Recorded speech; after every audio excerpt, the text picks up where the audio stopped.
신바람 사연 아파트. 오늘의 사연 시작하겠습니다. 안녕하세요. 저희는 현재 미국 동부에서 거주 중인 가족입니다. 얼마 전에 한국에 남아있는 시댁 식구들과 완전하게 연을 끊었네요. 처음 저희가 미국으로 이민을 가기로 결정했을 때 고민이 많았습니다. 지금이야 한국도 잘 사는데 뭐하러 이민은 가느냐고들 하지만 저 때는 아니었거든요. 그때는 분명 인생 역전의 기회가 있었어요. 형편이 어렵긴 했지만 저희가 사실 이민까지 생각할 정도로 어려운 상황은 아니었어요. 하지만 아주버님의 무리한 사업 욕심 때문에 저희까지 희생해야 하는 상황이 오게 되었고, 그때 겪었던 혹독한 시집살이에 질려서 이민을 결심하게 되었습니다. 원래 남편하고 처음 결혼했을 땐 작은 방 하나 구해서 신혼생활을 시작했었습니다. 남편이 둘째다 보니 사실상 시댁하고는 크게 엮일 일이 없었어요. 시부모님은 장남인 아주버님이 모시고 살고 있었거든요. 장남의 책무를 떠나서 아주버님이 사업한다고 시댁 전 재산을 끌어다 쓰고 있었던 상황이었다 보니 어떻게 보면 그게 당연한 거나 마찬가지였죠. 저희는 그런 아주버님네와 비교하면 시댁 지원은 일절 받지 않고 시작했기에 조금 없이 살았던 편이긴 했지만 그래도 저희 나름대로 행복하게 잘 지내고 있었습니다. 없으면 없는 대로 행복을 찾으며 살고 있었죠. 그런데 하루는 형님네가 저희 집까지 찾아와서 굶어 죽게 생겼다며 하소연을 하더라고요. 그럭저럭 잘 돌아가는 줄 알았던 아주버님 사업이 알고 보니 빚 좋은 개살구나 마찬가지였던 거예요. 일단 인건비라도 줄여보겠다고 직원들을 전부 해고시켰는데 막상 그렇게 하고 나니 일손이 딸려서 사업을 돌리기가 힘든 상황이었답니다. 그러면서 저희 남편 보고 사업 자리 잡을 때까지만 좀 도와달라고 찾아왔던 거예요. 그 덕에 남편이 멀쩡히 잘만 다니고 있던 직장을 그만두고 아주버님과 같이 일을 하게 되었죠. 문제는 아주버님 사업이 누구 월급 제대로 챙겨줄 만한 형편도 아니었다는 거였어요. 남편이 뭐 해결사도 아니고 전문 경영인도 아닌데 남편이 가서 도와준다고 해서 망해가는 사업이 갑자기 살아나거나 할 리가 없었습니다. 애초에 저희한테 도움을 요청했던 것도 당장 가족이면 인건비 조금 밀려도 될 것 같으니까 직원들 다 해고해버리고 그 자리에 임시방편으로 남편을 꽂아 넣어서 싸게 부려먹을 계획이었던 거였어요. 아주버님을 도와준 지 반년이 다 돼가는 시점에 저희는 월급 구경은커녕 그동안 얼마 모아놓았던 돈까지 까먹어가면서 살아가야 했어요. 살고 있던 집에 얼마 안 되는 대출이자 갚을 형편도 안 되게 돼버리니 숨이 콱콱 막히더라고요.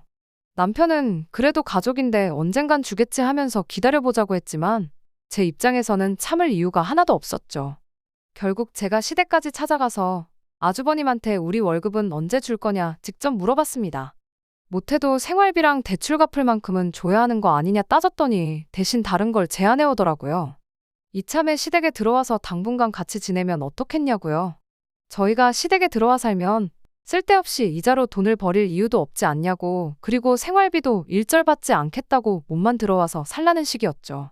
사업만 제대로 돌아가면 밀린 월급은 한 방에 주겠다. 그러니 목돈 마련하는 기분으로 잠깐만 기다려주면 안 되겠냐 하는데 남편 월급은 안 줘도 시댁의 생활비는 꼬박꼬박 주고 있었나 본데 뭐 사업자금이 전부 시부모님 재산 끌어다 쓰던 거니 어찌 보면 당연한 일이긴 하지만 솔직히 전혀 솔깃한 제안이 아니었어요.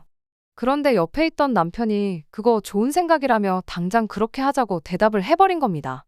집에 오는 길에 남편한테 그걸 나랑 상의도 없이 덜컥 결정해버리면 어떡하냐고 한마디 했죠. 남편 설명이 자기가 반년 정도 해봤으니 대충 자기도 보는 눈이 생겼다며 아무리 못해도 길어야 1년만 고생하면 확실히 돈이 벌릴 것 같다 하면서 그 정도는 할 수 있지 않냐고 저를 설득해오더라고요. 결국 그렇게 시댁에 들어가서 살게 되었는데 저를 기다리고 있던 건 혹독한 시어머니 시집살이였습니다.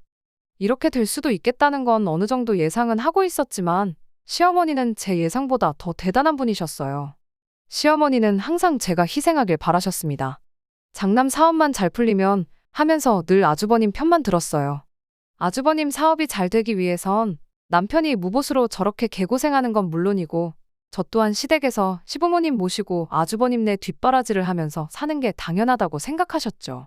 오히려 저를 생활비 한 푼도 안 내고 아주버님이 벌어오는 돈으로 밥만 축내는 사람 대접을 했습니다. 생활비를 안 내니까 너는 집에서 몸으로 때워야 한다며 저한테 온갖 집안일을 전부 시켰거든요. 심지어 시조카 2명을 돌보는 것도 제가 해야 할 일이었어요. 제가 들어오면서 형님도 아주버님 따라 사업을 도와주겠다고 같이 출근을 하기 시작했거든요. 형님이 시집살이 대신할 사람 생겼다고 저한테 떠넘기고 일터로 피신했다는 걸 알게 된 건 조금 나중의 이야기였어요. 저는 제 시간을 마음대로 쓰는 것조차 허락되지 않았습니다. 집 전화로 어디 전화라도 하고 있으면 시어머니가 무선 전화로 제 통화를 몰래 듣기까지 했었어요. 통화하는데 난데없이 재채기 소리가 들려서 시어머니가 제 전화를 듣는다는 걸 알게 되었죠. 왜 그러셨냐 물어보니 제가 누구랑 통화하는지 알아내려 그랬다고 뻔뻔하게 나왔습니다. 그런 말도 안 되는 감시까지 받아가며 시집살이 하는 게 정말이지 숨통이 콱 막히는 기분이었어요. 어디 가서 털어놓을 수도 없었죠. 제가 밖에 나갈 수 있는 건 남편하고 외출할 때 아니고선 시장에 장 보러 나갈 때밖에 없었거든요. 조금이라도 제가 늦는다 싶으면 대문 앞까지 나와서 저한테 어딜 쏘다니다가 이제 오냐며 윽박을 지르기까지 했고요. 저녁상에 고기 반찬이라도 있는 날에는 밥도 같이 못 먹게 했었어요. 며느리는 아들 자식들 먼저 밥 먹고 남은 거 먹으라고요. 그나마 그건 저 말고도 형님한테도 해당되는 상황이었기에 조금 덜 억울하기는 했었습니다. 형님은 자기는 벌써 이렇게 몇 년을 살아왔다며 저보고 익숙해지라고 말을 했었는데 누구 때문에 이렇게 된 건데 저딴 소리를 하는지 할 수만 있다면 빨래 집게 같은 걸로 형님 주둥이를 찝어놓고 싶은 심정이었어요. 하루하루 혹독한 시집살이에 지쳐가는 가운데 그 지옥 같은 10월들을 탈출할 수 있는 기회가 찾아왔습니다. 하지만 그게 좋은 소식은 아니었어요. 1년이면 가능성이 보이니 참고 기다려보자던 남편의 바람과는 다르게 날이 갈수록 아주버님 사업이 안 좋아져서 어떻게 손 쓸 방도가 없는 상황이 와버린 거죠. 애초에 인건비 아낀다고 될 사업이었으면 진작에 잘 되었을 거란 생각을 했는데 남편 포함한 식가족들 전부 아주버님의 어디 뭐를 보고 그렇게 희망적이었는지 싶었네요. 아무튼 아주버님이 이젠 그나마 시댁 생활비랍시고 벌어왔던 수입까지 사라져버리게 된 상황에 저는 이 위기를 기회로 활용해야겠다 생각했어요. 남편이 말했던 1년도 지났으니 이제 저희는 그만 발을 빼버릴 계획이었습니다. 하지만 이런 상황에서도 시댁 식구들이 가족이니까 라는 마법의 단어 한마디를 꺼내니 어떻게 할 방도가 없더라고요. 이렇게 어려운 상황에 가족들 내치고 니들끼리만 잘 살 생각이냐며 저보고 이기적이다 어쩐다 뭐라고 하더라고요. 이럴 때일수록 가족들끼리 똘똘 뭉쳐서 힘을 합쳐야 하는 거 아니겠냐는 말도 안 되는 궤변으로 제 남편을 구워 삼기 시작했죠. 여태까지 우리가 흩어져 살았냐, 한 집에 똘똘 뭉쳐서 온 가족이 아주버님 사업에 매달려 있지 않았느냐고. 그 덕에 이젠 온 식구가 굶어 죽게 생겼는데 뭘 더 어떻게 하자는 거냐고 한마디 받아쳐보긴 했지만 애석하게도 남편은 이미 가족이라는 말이 나온 순간 마음이 약해진 듯 보였습니다. 어차피 아주버님 사업으로 땡전 한 푼 못 벌어오는 거 아니냐고 무슨 뾰족한 수라도 있느냐고 대놓고 물어봤어요. 무슨 대답을 할지 궁금했는데 결론은 돈이었습니다. 일단 남편이 다른 직장을 구해서 돈을 벌어가지고 오라는 소리였습니다. 독립해서 나갈 생각하지 말고 남편 보고 나가서 돈 벌어오라고 그리고 시댁 생활비를 대라는 거였죠. 그동안 아주버님이 벌어온 돈으로 무임승차 해왔지 않느냐는 헛소리를 하는데도 남편이 그럼 내일부터라도 직장을 알아봐야겠다는 답답한 소리를 하더라고요. 그걸 보고 있자니 속이 뒤집어지는데 그래도 남편이라고 저러고 있는 걸 보니 가여워서 최대한 양보해주기로 했어요. 대신 저도 계속 당하고 살 수는 없었기에 시부모님하고 아주버님네한테 3가지 조건을 걸었습니다. 첫 번째는 남편뿐만 아니라 저도 같이 맞벌이를 하겠다는 거였어요. 남편 보고 직장을 구해 돈을 벌어오라는 소리는 결국 아주버님은 끝까지 자기 사업을 포기할 생각이 없다는 거나 마찬가지잖아요. 말인즉슨 한동안은 남편 혼자벌이로 시부모님과 저희들, 아주버님네에 딸린 시조카들까지 먹여 살려야 한다는 소리였는데 남편이 혼자 번다고 해봐야 얼마나 벌겠어요. 딱 생활비 내고 나면 땡전 한 푼 안 남아서 과자 한 봉지도 겨우 사 먹겠구나 싶었죠. 저는 그렇게는 못하겠다고 애초에 아주버님 사업만 아니었으면 우리끼리는 아무 문제 없이 살았던 거 아니었겠냐고. 그러니 저도 맞벌이를 하겠다고 했던 거죠. 그러면 남편이 벌어오는 돈으로 시댁 생활비를 대고 제가 번 건 제가 버는 대로 따로 저축을 하겠다는 뜻이었어요. 겸사겸사 그걸 기회로 지긋지긋한 시댁 식모살이 노릇도 탈출하고 정말 시댁과 연을 끊어야 할 때가 오면 적어도 손에 돈 몇 푼은 쥐고 있어야겠다는 생각이었거든요. 두 번째는 아주버님 사업에 대해서였어요. 2번 다시 아주버님 사업에는 얽힐 생각 없다고요. 사업이 풀리게 되더라도 남편이 다시는 아주버님 사업을 도울 일은 없을 거고 우리는 그 길로 독립해서 나가 살겠다는 소리였죠. 괜히 또 남편을 데려다가 쓰겠다고 무보수로 부려먹을 건덕지를 아예 없애버린 겁니다. 마지막 조건은 남편이 여태껏 2년 가까이 받지 못한 월급에 대한 차용증을 써달라는 거였습니다. 그동안 준다 말만 했지 구경도 못 해본 그 돈 말이에요. 그건 저희가 아주버님께 빌려드린 걸로 하겠다는 뜻이고 언젠가는 꼭 받아내겠으니 증거를 남겨놓겠다는 뜻이었죠. 차용증 작성하면 공증까지 받아놓기로 확실하게 짚고 넘어갔어요. 얼굴 표정만 봐도 제 조건들이 마음에 안 든다는 게 전부 표가 났지만 당장 자기들 코가 석잔데 선택권이 있었겠나요? 남편이 안 벌어오면 당장 굶어 죽게 생겼는데 말이에요. 그 세 가지 조건이 없으면 가족이고 나발이고 나는 모르겠으니 싫으면 싫다고 대신 저희는 당장 나가 살겠다고 강하게 나갔더니 결국 그렇게 하겠다고 하더군요. 그렇게 저는 지긋지긋한 10월대에서 탈출을 하게 되었습니다. 그리고 그 덕에 평생의 은인을 만나게 되었죠. 제가 출근하게 된 회사 사장님이었는데 가족이라는 이유 하나만으로 땡전 한 푼 안 주고 저희를 부려먹었던 시자들과는 다르게 물심양면적으로 저희를 도와주던 은인이었습니다. 여전히 퇴근하고 집에 돌아가면 어느 정도 집안일을 도와야 했지만 10월대에서 탈출했다는 해방감 때문인지 일터에 나가는 게 그렇게 행복할 수가 없었어요. 일이 힘들어도 콧노래가 절로 나올 정도였죠. 그런 제 모습을 사장님이 엄청 좋게 봤던 거예요. 세상에 일터에 나와서 이렇게 밝게 일하는 사람은 또 처음 본다면서요. 그러면서 자연스럽게 사장님과 친분이 생기게 되었고 새로 구한 직장에서 먼저 일하고 있던 남편도 이쪽으로 데려와 사장님 밑에서 같이 일하게 되었습니다. 사장님은 저희 부부를 정말 좋게 보셨고 이따금씩 저희를 식사에 초대해주고 그랬습니다. 자연스럽게 사장님네 가족들과도 친해지면서 저희가 현재 처한 상황에 대해서도 살짝 이야기를 했던 적이 있었죠. 그랬더니 사장님이 그렇게 지낼 바에 그냥 나와 사는 게 더 낫지 않냐고 물어왔어요. 그러면서 조심스레 미국 이민 이야기를 꺼내더군요. 사장님의 친척분 중 한 분이 미국에서 사업을 하고 있는데 그 사업을 확장하면서 믿을 만한 사람이 필요한 상황이라며 괜찮은 사람이 있으면 소개 좀 시켜달라는 부탁을 받았답니다. 조건도 괜찮아서 저희 부부가 딱 생각이 났대요. 저희 두 사람이라면 거기에서도 잘 해낼 것 같다고요. 그때야 말씀은 고맙지만 저희가 이민은 생각해 본 적도 없고 영어 한마디도 제대로 못할 텐데 거기서 어떻게 지내겠냐고 좋게 거절을 했었습니다. 그런데 그 일이 있던 뒤로 며칠이 지나서 이 지긋지긋한 시자들을 끊어낼 수 있다면 무엇이든 할 수 있겠다고 생각을 고쳐먹게 되었고 그렇게 이민을 가기로 결심을 하게 되었습니다. 당시 남편은 출장 때문에 집에 없었고 저는 일 때문에 퇴근이 조금 늦은 상황이었어요. 퇴근하고 와서 저녁 식사를 하려고 했는데 웬일로 시어머니가 밥을 다 차려주겠다고 하더라고요. 제가 출근하면서 시어머니와 사이는 더 안 좋았었어요. 시어머니가 며느리가 둘이나 있는데 내가 왜 집안일을 해야 하냐고 집안을 한번 뒤집어 놓은 적이 있었거든요. 하지만 제가 걸었던 세 가지 조건 때문에 저한테 일 나가지 말고 집안일이나 하라는 말을 할 수 없는 상황이었죠. 그 덕에 저한테 시집살이 떠넘기고 아주버님 사업으로 피신했던 형님이 다시 붙잡혀 들어와서 집안일을 해야 했습니다. 당연한 거긴 하지만 시조카들도 직접 자기 손으로 돌보게 되었고요. 그것 때문에 형님이 저한테 앙심을 품고 있었다는 건 눈치채지 못하고 있었습니다.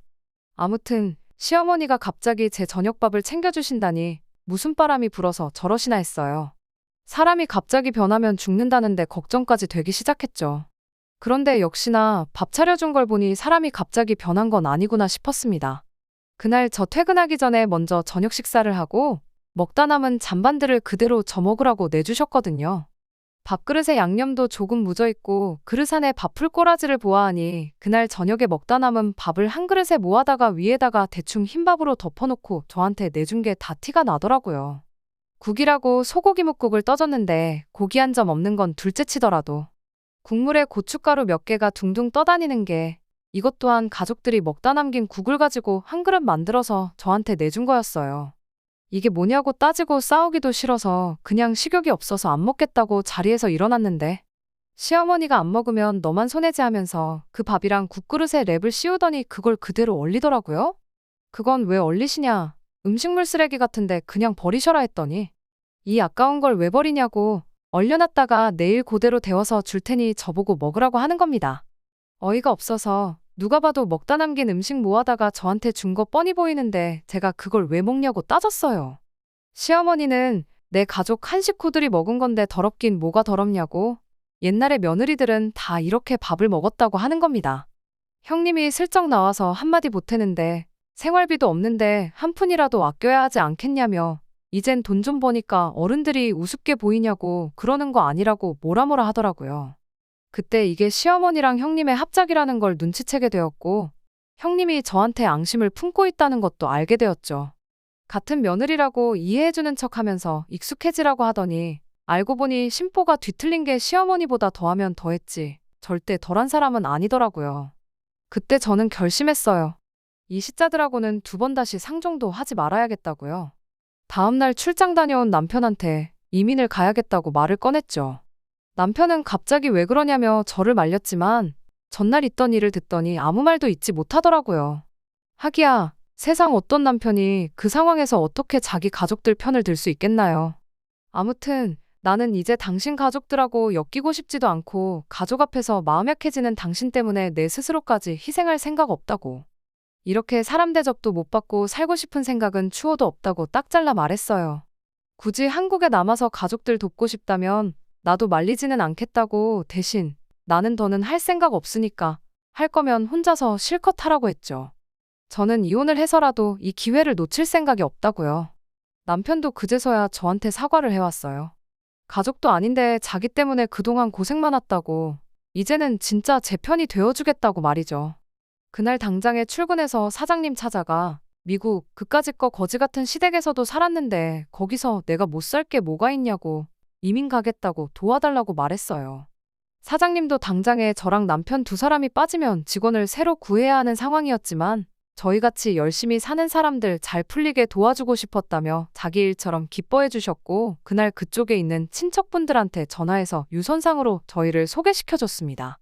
당장 수중에 돈이 얼마 없던 상황이라 1년을 더 시댁에서 참고 견디며 살았습니다. 이민 가겠다는 말은 시댁에 이런 방구 꺼내지도 않았고요. 그나마 전세금 뺀 거 얼마 있던 게 있어서 시간을 많이 단축할 수 있었죠. 비행기 표 끊어놓고 출국하기 1달 전에 시댁에 처음 통보를 했던 그날 눈이 휘둥그레진 시어머니와 형님 얼굴을 잊을 수가 없네요.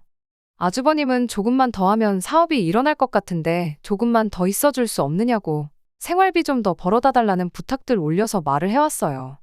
형님도 옆에서 이제 우리는 뭐 먹고 사냐는 식으로 나오길래 잔반 남으면 버리지 말고 얼려뒀다가 그거 드시면 되는 거 아니냐고 후련하게 한마디 해줬습니다. 아니나 다를까 시어머니 입에서 가족 이야기가 나오길래 거기에도 한마디 해줬죠. 가족 이야기는 가족 대접 해줬을 때나 꺼내시라고 이만큼 해줬으면 충분히 가족에 도리한 거 아니겠냐고 한마디 해줬죠. 당장 마음 같아서는 공증받은 차용증도 있겠다 그 돈까지 싹 다 받아내고 가고 싶었지만 거기까지는 참았어요. 이미 시댁 식구들 2눈이 휘둥그레져서 당황하는 꼴을 보니 어느 정도 마음도 풀렸고 이민에 대한 확신도 생겼거든요. 이민 떠나서 15년 동안 고생해서 자리 잡은 이야기는 짧게 정리할게요. 제가 나중에 자서전을 쓰더라도 너무 지루해서 할 이야기가 별로 없을 것 같아요. 대충 정리하자면 소개받은 친척분 밑에서 일을 시작했고 그쪽에서 영주권도 해결해줘서 자리를 잡을 수 있었습니다. 이민 첫 해에 아이까지 생겨서 더 열심히 일을 했고 일 배운 지 10년이 지나니 저희한테 가지고 있던 사업체 하나를 양도해 주셨어요. 지분관계가 있어서 수입의 일부는 나누기로 했지만 저와 남편 그리고 저희 아이까지 세 가족이 먹고 사는 데는 지장이 없을 정도로 넉넉한 수입이었습니다. 저희도 완전히 자리를 잡았다 보니 저희도 이제 저희들만의 사업을 구상하기 시작했어요. 미국에서 사업하면서 느낀 건 믿을 사람 구하는 게 참 쉬운 일이 아니라는 거였죠. 그러다 남편이 아주버님 이야기를 꺼내왔어요. 가족들만큼 믿을 만한 사람이 또 어디 있겠냐면서 말이죠. 15년을 연락도 안 하고 살았더니 그렇게 치를 떨도록 싫어했던 마음도 조금 옅어졌었나 봐요. 하지만 그렇다고 해서 아주버님과 동업을 하고 싶은 생각은 추호도 없었죠. 애초에 수완도 없는 사람인데 무슨 동업은 동업이냐고요. 남편은 그래도 혹시 아냐고 세월이 지나서 형님도 바뀌었을 수도 있지 않겠냐 돈은 못 벌었을지언정 끈기도 있고 자기 일은 열심히 하는 사람이니 기회를 줘볼 수도 있는 거 아니냐고 연락이나 한번 해보자고 물어보더라고요. 남편이 아닌 척하고 있긴 했지만 자기 가족들을 그리워한다는 느낌을 지울 수가 없었죠. 시아버지 돌아가셨을 때 장례식도 못 갔었고 우리 아이도 할머니를 한번 만나보고 싶다는 말을 언젠가 했던 적도 있었고요. 그게 신경 쓰이기 시작하니 연락이라도 한번 해볼까 싶긴 하더라고요. 아버님 돌아가셨을 때 장례식에 참석 못한 이유로 그때부턴 정말 시댁과 일절 연락을 끊고 지냈었는데 저 몰래 연락은 하고 지냈을 줄 알았는데 정말 그 이후로 남편 또한 시가족들과 전화 한 통 주고받은 적이 없었나 봐요. 처음엔 애비 장례식도 안 와놓고 이제 와서 왜 연락했냐며 분위기가 안 좋았는데 언제부터 사이가 안 좋았냐는 듯 평범한 가족들처럼 대화를 주고받고 보고 싶다니 어쩐다니 하는 이야기까지 오갔거든요. 형님도 능청스럽게 어머님한테서 전화기 뺏어다가 저한테 친한 척을 했고요. 그걸 보니 여전히 시어머니 모시고 같이 사는구나 싶었네요. 아주버님하고 통화 좀 하려고 전화했다고 하니 일 나가서 아직 안 들어왔다고 하더라고요. 겸사겸사 사업은 아직도 하고 있느냐 물어봤는데 어물쩍 말을 흐리고 말을 돌렸어요. 아주버님이 저녁 9시는 돼야 집에 오니 그때 다시 전화하겠다 말하고 전화를 끊었습니다. 그리고 다음날 아침 일찍 전화를 했더니 아주버님이 전화를 받았고요. 언제 그렇게 사이가 나빴냐는 듯 평범한 가족들의 대화를 주고받았어요. 어떻게 지내냐, 잘 지내냐, 몸 건강하냐 그런 사소한 이야기들 잠깐 주거니 받거니 하다가 남편이 먼저 말을 꺼냈습니다. 미국에서 사업을 확장할 계획인데 혹시 같이 와서 할 생각은 없느냐고요. 아주버님은 살짝 고민하는 듯한 투로 대답을 했어요. 안 그래도 저희가 한국에 있을 때만 해도 애기였던 시조카들이 이제 대학 갈 나이가 되었다 보니 자식 공부 생각하면 그것도 좋은 것 같다는 식으로 말을 꺼내왔지만 요즘 사업이 너무 잘 돼서 정신없이 바쁘다니 어쩐다니 하면서 곤란하다는 식으로 대답을 하더라고요. 남편과 저는 아차 싶었죠. 사실 진작에 사업은 말아먹지 않았을까 생각했는데 정신없이 바쁠 정도로 잘 된다니까 말이에요. 저희가 처음 왔을 때와는 다르게 요즘은 한국에서 돈 잘 벌면 굳이 미국까지 나와서 살 이유가 하나도 없거든요. 그래서 당연히 안 오겠거니 싶어서 알겠다 말하고 가끔씩 이렇게 연락이나 주고받자 말하고 빠른 포기를 했죠. 그런데 당장 곤란하겠다고 대답한 아주버님이 순식간에 태도를 바꾸더군요. 사업은 잠깐 직원들한테 맡겨놓을 수도 있는 거고 하면서 여지를 남기는 거예요. 저희가 돈은 얼마나 버는지, 현지 생활은 어떤지 하면서 꼬치꼬치 저희 생활에 대해 캐묻기 시작하면서 한번 자기도 도전을 해보고 싶다. 이런 식으로 나오더라고요. 아주버님이 긍정적으로 생각해보겠다 하니 남편이 엄청 기뻐하는 게 눈에 보였습니다. 아버님 장례식은 당시 저희가 영주권 문제로 귀국을 할 수 없었던 이유가 있었지만 아무튼 그 이후로 가족들과 완전히 연락 끊고 지내면서 알게 모르게 마음고생을 했었거든요. 게다가 가족을 그렇게 끔찍하게 생각하던 사람이었으니 피부치가 얼마나 그리웠을지 어느 정도 상상이 갔어요. 아주버님이 일단 현지 생활이 어떤지 보러 오겠다고 이야기를 했는데 남편이 참 들떠 보이더군요. 집에 방이 하나 남았다 보니 그 방을 쓰게 하면 좋겠다고 어디서 TV랑 침대 같은 걸 얻어와서는 싱글벙글 방을 꾸미고 그랬거든요. 그리고 아주버님이 오기로 한 그날이 왔어요. 모처럼 저도 큰맘 먹고 공항에 따라 나갔는데 정말 세월이 지나고 강산이 바뀌어도 이 집 구석은 구제불능이라는 생각이 들었습니다. 입국장에서 나온 건 아주버님이 아니라 시조카들과 그 뒤를 따라오는 시어머니였거든요. 버리고 갈 수는 없으니 일단 집으로 모셔오고 형님한테 이게 다 무슨 상황이냐고 전화해서 따졌죠. 형님은 뻔뻔하게 언성을 높이며 이젠 제가 시어머니를 모실 차례라고 하더군요. 저희가 가족들 상의도 없이 그렇게 미국에 가버리면서 자기가 지난 15년간 얼마나 개고생을 했는지 알고나 있냐면서요. 애들은 또 왜 보냈냐니까 시어머니가 앞으로 살아봐야 얼마나 더 살겠냐며 자기가 그동안 해온 시집살이에 비하면 얼마 되지도 않는 거 모르냐고. 그러니 그 보상으로 시조카들을 미국에서 대학 졸업까지 시켜서 한국에 돌려보내라는 되도 않는 소리를 하는 겁니다. 마지막으로 가족으로서의 도리를 다 하라는 말도 안 되는 소리를 늘어놓으면서 말이죠. 전화 끊고 이야기해보니 시어머니도 시조카들도 저희랑 아주버님네랑 다 이야기가 된 걸로 알고 있더군요. 하지만 이번에는 달랐어요. 제가 열받은 것보다 더 남편이 열받았더라고요.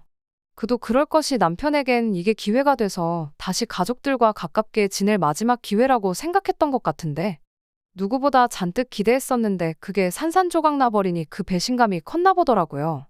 시어머니한테 말을 들어보니 애초에 아주버님은 저희 떠나자마자 사업 완전히 말아먹고 친구 밑에 들어가서 거기서 월급 받으며 일하고 있다는 사실을 말해줬어요.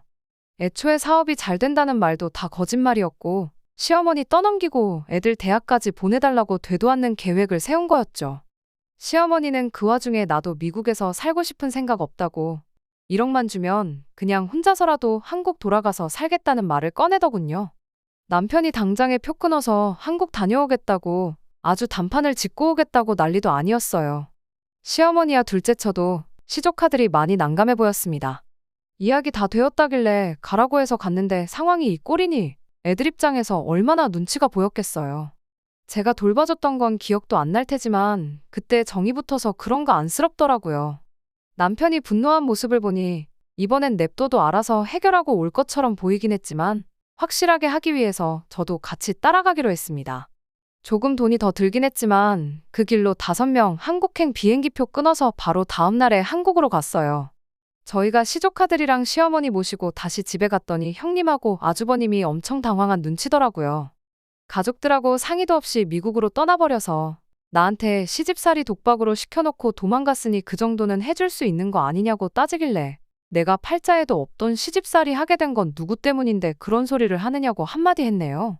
애초에 미국 떠날 때 저는 이혼까지 결심을 했었다고 그게 그렇게 불만이었으면 이혼을 하던지 했으면 되는 거 아니냐 그리고 그 시집살이 내가 시켰냐고 시댁 전 재산 끌어다 쓰고 홀랑 날려먹었는데 다 그거 형님하고 아주버님이 자초한 거 아니냐고 따졌어요.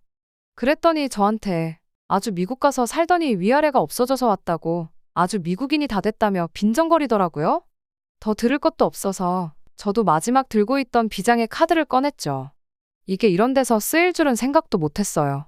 아주버님이 남편한테 지급 안 했던 월급에 대한 차용증이요. 원금은 4천이었는데 땡전 한 푼 갚은 적이 없으니 이자는 이자대로 불어나서 계산해보니 1억 조금 덜 되게 받아내야겠더라고요. 그래서 시어머니한테 1억 드리겠다고 한 거, 이 돈 받아서 드린다고 했더니 시어머니가 그때부터 눈빛이 바뀌더니 제 편을 들어주기 시작했습니다. 시어머니 입장에서는 그래도 장남이라고 챙겨줬는데 난데없이 고려장 당한 기분이라 형님네가 괘씸했던 거고 이 꼴 저 꼴 보기 싫으니 시어머니도 시댁집도 팔아버리고 그 1억 가지고 어떻게 혼자 살아야겠다는 생각을 하셨던 거예요. 그렇게 싫었는데 처음 시어머니가 제 편이 되어주니 또 그렇게 든든할 수가 없더라고요. 오랜만에 느긋하게 한국 관광이나 하면서 지내야겠다고 우린 시간 많다고 차용증도 있고 법대로 강제집행 신청하기 전에 좋게 말로 할 때 떼먹은 내 돈 내놓으라고 했어요. 시어머니까지 옆에서 호달구지 법대로 하겠다고 강하게 나오지. 제 아무리 얼굴에 철판 깔고 있던 형님네도 어떻게 할 방도가 없으니 결국 전 재산 탈탈 털고 대출까지 받아서 제 돈을 갚아냈습니다. 거의 20년 만에 그 돈을 받아내니 감회가 새롭더라고요. 그때 4천이었으면 지금 가치로 따지면 훨씬 더 높을 테니 손해라는 기분은 지울 수가 없었지만 그게 뭐가 중요하겠어요. 잊고 지내던 돈 받아낸 건데 복권 당첨된 기분이었죠. 그 돈은 받아내서 시어머니한테 드리기로 했지만 저희는 돈 받자마자 곧바로 미국으로 돌아왔어요. 어차피 이제 진짜로 연 끊고 지낼 건데 1억 드리고 연 끊나 안 드리고 연을 끊어버리나 결국 똑같은 거 아니겠어요? 이후로 형님이며 시어머니며 계속해서 연락이 왔지만 하나도 안 받았어요. 보나마나 내 돈 내놓으라는 이야기 꺼낼 게 뻔했으니까요. 그렇게 시댁이랑 완전히 연을 끊고 살게 되었습니다. 남편 기분이 걱정되긴 했는데 의외로 덤덤히 이 상황을 있는 그대로 받아들인 모습이더라고요. 그걸 보니 저도 한숨 놓이네요. 그간 알게 모르게 남편이 혹시나 속으로 나 때문에 가족들과 멀어지게 되었다고 생각하면 어쩌지 하는 고민을 갖고 있었는데 이걸로 확실히 저 때문이 아니란 것을 남편도 알았을 테니까요. 끝까지 들어주셔서 감사합니다. 오늘의 사연은 여기까지입니다. 구독과 좋아요, 알람 설정 부탁드리고 더 좋은 사연으로 다시 찾아뵙겠습니다. 감사합니다.